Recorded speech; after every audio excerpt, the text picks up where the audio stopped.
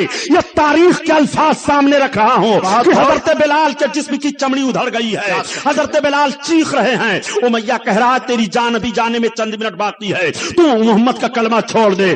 لیکن حضرت بلال اپنی زبان سے گویا یہ مفہوم دے رہے ہیں کہ حلق پر تیغ رہے، سینے پر جلاد رہے، لب پر تیرا نام رہے، دل میں تیری یاد رہے. سن لے میں نے اپنی زبان سے محمد کے خدا کی وحدانیت کا اقرار کر لیا ہے اور ان کو رسول مان لیا ہے. اب تیر و تلوار اور مکہ کی ریت پر گھسیٹتے ہوئے اور پتھر کے زور پر ہم کو تم مسلمان سے الگ نہیں ہو کر سکتے ہو، میں اسلام نہیں چھوڑ سکتا ہوں. حضرت بلال کو بہت ستایا جا رہا ہے. حضرت ابوبکر صدیق ادھر سے جا رہے تھے، نگاہ پڑ گئی. حضرت ابوبکر صدیق دیکھتے ہیں اور دیکھ کر کے مایوس چلے آتے ہیں. حضرت بلال کو مارا جا رہا ہے اور باندھ کر کے تکلیف دی جا رہی ہے. سرکار کی نگاہ پڑی، آقا فرماتے ہیں کہ ابوبکر ابن قحافہ عرض کرتے ہیں ہاں یا رسول اللہ بتاؤ کیا بات ہے، آج چہرہ تمہارا کیوں اداس ہے؟ عرض کرتے ہیں یا رسول اللہ میں آ رہا تھا اور امیہ جو رئیس مکہ ہے وہ حضرت بلال جو کلمہ آپ کا پڑھ چکے ہیں غلام ہیں ان کو مار رہا تھا، ان کی مار کو دیکھ کر کے میں برداشت نہ کر سکا. یا رسول اللہ آپ اگر ہمیں اجازت دیں سرکار تو میں خرید کر کے بلال کو آزاد کر دوں. آقا ارشاد فرماتے ہیں اے ابوبکر بلال کے خریدنے میں مجھے بھی شریک کر لو. اتنا کہنے کے بعد اب حضرت ابوبکر صدیق آگے بڑھے اور آنے کے بعد کہتے ہیں امیہ کہاں، ہاں کہا یہ بتاؤ تم اس غلام کو مار رہے ہو بیچو گے بھی؟ کہا ابوبکر میں تو سمجھتا تھا تم بڑے اچھے تاجر ہو، اس حبشی غلام کو کیا کرو گے؟ کہا مجھے دے دو، جتنی قیمت کو میں دینے کے لیے تیار ہوں. کہا دے دو گے؟ کہا ہاں. 2000 درہم اس نے بتایا اور کچھ شرطیں رکھی. حضرت ابوبکر صدیق نے پیش کر دی اور حضرت بلال کو خرید کر آزاد کر دیا. اب ساتھوں ساتھ سرکار کی بارگاہ میں حضرت بلال کو لا رہے ہیں. اب جب بلال آئے تو آقا ارشاد فرماتے ہیں دیکھو اسلام کا ہلال آ رہا ہے، اسلام کا چاند آ رہا ہے. آقا کریم صلی اللہ علیہ وسلم نے سینے سے لگایا. اب حضرت بلال کی ڈیوٹی سونپ دی گئی. حضرت بلال سرکار کی خدمت میں رہتے تھے اور گھر کا کاروبار دیکھا کرتے تھے. کوئی چیز کی ضرورت پڑتی تو سرکار کی بارگاہ میں پیش کر دیا کرتے اور حضرت بلال کو گھر کی ذمہ داری کھانے پینے کی چیزوں پر سونپ دیا تھا اللہ کے حبیب نے کہ یہ سب تم سنبھالو، تمہاری ذمہ داری رہے گی. حضرت بلال آزاد ہو گئے. حضرت بلال نے کلمہ پڑھا، آزادی کی زندگی اس طرح سے حاصل ہوئی ہے. حضرت بلال رضی اللہ تعالیٰ عنہ 8ویں نمبر پر آئے. 9ویں نمبر پر کوئی اور صحابی ہیں. اس طرح سے اسلام بڑھتا چلا جا رہا ہے. ایک خفیہ میٹنگ حضرت ارقم رضی اللہ تعالیٰ عنہ ایک صحابی ہیں ان کے گھر میں ہوتی ہے. چنانچہ تمام لوگ آ کر کے چپکے سے وہیں کلمہ پڑھتے ہیں. ابھی علل اعلان اس طرح سے کلمہ پڑھنے والے نہیں گھوم رہے ہیں. چند لوگ جو مشہور ہیں انہی کے کلمہ پڑھنے والوں کو، کلمہ پڑھنے کو مکہ کے لوگ جان پائے ہیں، ان کو بھی تکلیف دینے کی کوشش مکہ کے لوگ کر رہے ہیں. 40ویں نمبر پر حضرت عمر کا واقعہ آیا. یہ ان کا واقعہ بیان کرنا مقصد نہیں ہے، صرف ایک جھلک ذہن میں دینا چاہتا ہوں. لوگوں نے کہا عمر بن خطاب کہا ہاں. کہا آپ کی شہسواری اور پہلوانی پورے مکہ میں مشہور ہے اور محمد کی تحریک کو روکا نہیں جا سکتا ہے. کہا محمد کی تحریک روکنا چاہتے ہو؟ کہا ہاں. کہا آپ روک دیں گے؟ کہا میں تو روک دوں گا. کہا کیسے روکو گے؟ کہا میں ان کا کام ہی تمام کر دوں گا. اب حضرت عمر بن خطاب نے تلوار نکالی اور نکالنے کے بعد چلے. جا ہی رہے تھے کہ راستے میں ایک صاحب مل گئے. انہوں نے کہا کہ عمر بن خطاب کہاں کا ارادہ ہے؟ کہ محمد کو قتل کرنے جا رہا ہوں معاذ اللہ. یہ اس طرح سے جیسے انہوں نے کہا کہ محمد کو قتل کرنے. کہا ہاں. کہا ذرا اپنے گھر کی پہلے خبر تو لے لیجئے. کہا گھر کا معاملہ کیا ہوا؟ کہا محمد کا کلمہ تو آپ کی بہن بھی پڑھ رہی ہیں، آپ کے بہنوئی بھی تو پڑھ رہے ہیں محمد کا کلمہ. آپ کے بہنوئی حضرت سعید تھے.